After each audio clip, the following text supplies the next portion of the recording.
Welcome to the banker lamp. Please enjoy the video. You start by tightening the dough so cookies won't run. Reduce butter slightly or add a spoonful of flour to firm the mix. This increases structure.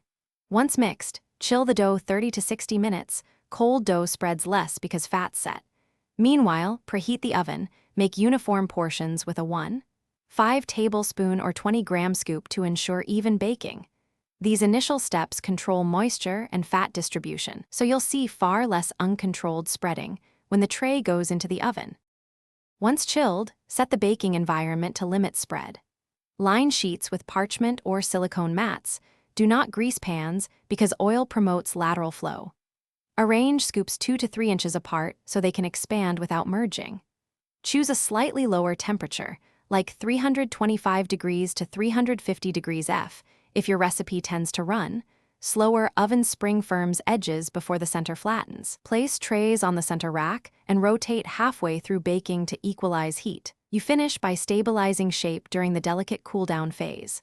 After baking, allow cookies to rest on the sheet for 2 to 3 minutes so edges set before you move them to a rack. Sudden handling causes sagging. If cookies still spread, chill the dough longer or fold in 1 tablespoon of cornstarch to absorb extra moisture. This tightens structure. Make sure you aren't overmixing. Excess air and warmed butter cause runny results. If problems persist, check oven temperature accuracy and adjust time or temperature accordingly.